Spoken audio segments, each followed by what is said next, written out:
자, 오늘 이야기해볼 주제는 아모림이 이끌고 있는 맨체스터 유나이티드의 수비진인데요. 일단 아직 리그 초반이긴 하지만 맨유 팬분들 입장에서는 너무 착잡할 수밖에 없을 것 같습니다. 리그 순위도 낮긴 하지만 경기력 자체가 너무 처참한데요. 거기다가 이미 리그컵까지 탈락을 했죠. 그래서 맨유 수비진에서 도대체 어떤 문제점이 있는지 특정 선수에 대해서 조금 구체적으로 살펴보려고 합니다. 근데 다행인 점은 그래도 긍정적인 부분이 있긴 합니다. 일단 현재 상황에서 긍정적인 부분부터 조금 살펴보면 WY 스카우트에 따르면 아모림이 이끌고 있는 맨유는 리그에서 두 번째로 많은 기대 득점을 만들어내고 있고요. 슈팅 수도 리그 1등을 달리고 있어요. 그래서 생산하고 있는 공격 포인트 자체가 높다 이건 절대 아니지만 기록하고 있는 경기 지표 그리고 슈팅과 기대 득점 수치는 정말 좋다고 봐도 될 것 같아요. 그렇기 때문에 아모림 전술 속에서 새롭게 영입된 쿠냐, 은베모, 쉐슈코 같은 새로운 공격 자원들이 워낙 많은 빅클럽들에게 관심을 받은 만큼 리그 시작하기 전에는 많은 기대감을 갖고 경기를 볼 수 있었겠죠. 하지만 이 영상의 주제와 마찬가지로 현재 메뉴의 수비 문제 그리고 그 중심에 있는 루크쇼가 왜 부정적인 평가가 있는지 그거를 봐야 되는데 일단 루크쇼가 단점만 있는 건 아니겠죠. 우선 올 시즌에 공중전에서는 나름 안정적인 성과를 보여주고 있어요. 과거에 있었던 경기에서 첼시전에 메뉴의 두 번째 골은 직접적으로 기여한 공중 경합 승리의 예시로 들 수 있습니다. 게다가 루크쇼가 볼을 소유했을 때 팀에게 정말 큰 영향력을 끼쳐요. 경기당 평균 9.71회의 전진 패스를 시도했고 성공률이 무려 69.23%나 되면서 꽤 높은 수치를 보여주고 있습니다. 그렇기 때문에 메뉴가 파이널 서드로 전진하는 과정에서도 루크쇼가 강점을 보여줬고요. 패스뿐만 아니라 전진 드리블을 통해서도 빌드업 단계에서 핵심적인 역할을 하고 있습니다. 하지만 문제는 현재까지 리그에서만 메뉴는 11점을 실점했고요. 이거는 리그에서 최하위권입니다. 거기다가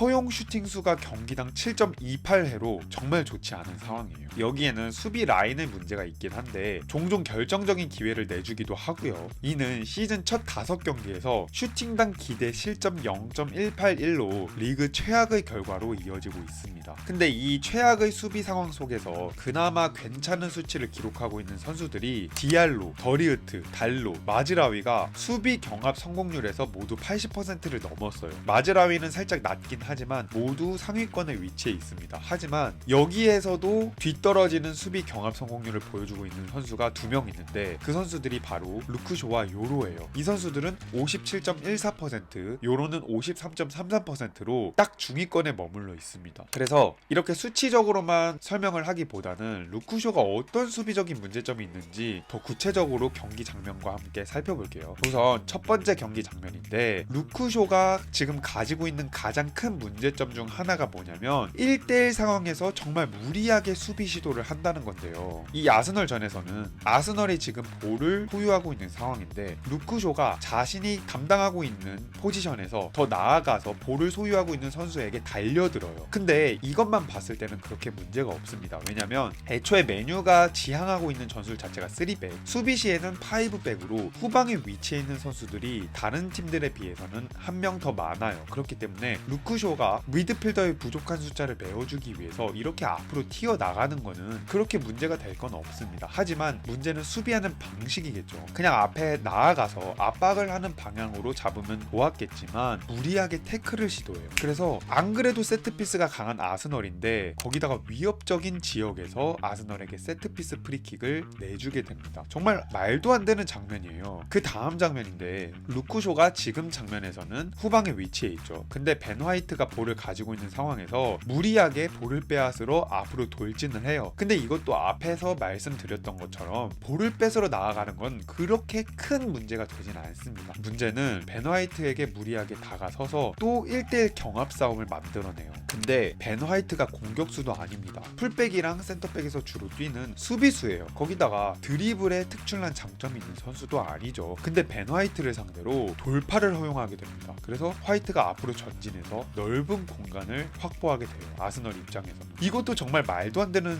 장면이에요. 아무리 5백이라고 하더라도 앞으로 나갔으면 그거에 대해서 책임을 질 줄 알아야 되는데 무리하게 파울을 통해서 세트피스를 헌납하거나 이렇게 1대1 상황에서 공격수가 아닌 수비수에게 돌파를 허용하면서 상대방에게 더 유리한 상황을 건네게 되죠. 그리고 이 다음 장면에서 볼 수 있는데 루쿠쇼가 현재 가지고 있는 두 번째 문제는 뭐냐면 수비하는 방식과 수비를 할 때 가지고 있는 자세예요. 지금은 루쿠쇼가 앞으로 막 나아간 상황은 아닌데 볼을 가지고 있는 상대방은 현재 드리블로 너무나 좋은 활약을 보여주고 있는 맨시티 도쿠죠. 이런 선수를 상대로는 몸을 수평으로 그리고 평행으로 만들어내는 게 아니라 상대방이 드리블을 쉽게 할 수 없게끔 몸의 방향을 돌려서 한쪽 방향으로 유도를 시켜야 돼요. 그래서 지금의 방향은 일자로 서 있는 게 아니라 몸을 약간 골문 바깥쪽으로 돌려서 도쿠가 바깥쪽 페널티 박스 바깥쪽을 선택하게끔 유도를 했어야 됐죠. 근데 일반적인 상황에서도 도쿠에게 민첩함이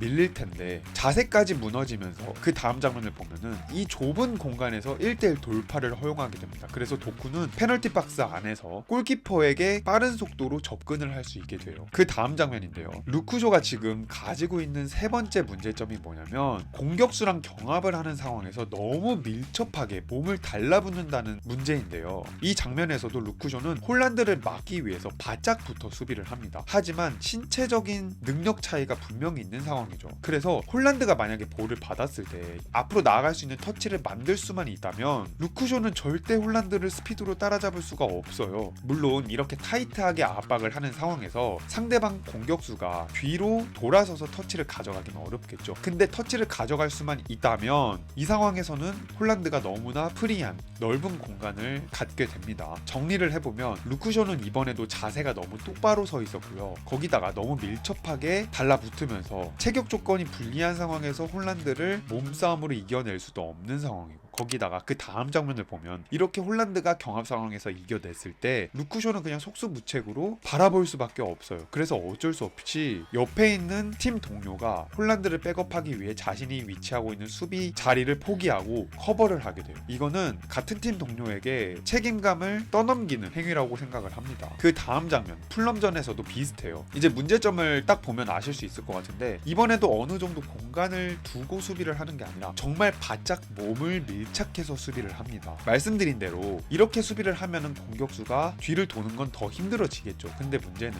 몸싸움에서 이기게 되거나 정말 좋은 터치를 가져가서 한 번에 몸을 돌릴 수만 있다면 루쿠쇼는 그거를 따라갈 수가 없어요. 다음 장면에서 공격수가 정말 아름다운 터치와 함께 루쿠쇼를 완전히 벗겨냅니다. 그래서 이번 장면에서도 더리우트가 루쿠쇼를 위해서 수비 백업을 가게 돼요. 뭐 3백이기 때문에 옆에 커버할 수 있는 선수가 있어서 이렇게 수비를 하는 거다, 이렇게 볼 수도 있긴 하지만 지금 홀란드 장면과 지금 무니스 풀럼전을 함께 같이 보면 이 수비 방식은 분명히 틀렸다는 것을 알 수 있습니다. 안 그래도 지금 장기 부상 이후에 민첩성이 분명히 떨어진 상황이거든요. 근데 이 상황에서 돌파를 허용하게 되면 스피드로 따라잡을 수 없습니다. 루쿠쇼는. 그렇기 때문에 이 수비 방식은 분명히 고쳐야 될 것 같아요. 그래서 지금 메뉴 팬분들은 정말 간절하게 기다리고 있는 선수가 한 명 있을 것 같은데요. 바로 리산드로 마르티네스죠. 리산드로 마르티네스도 분명히 1대1 수비 상황에서 막 최상위권에 있다, 이거는 아니지만 루쿠쇼보다는 훨씬 여유롭게 영리하게 수비를 할 수 있는 선수예요.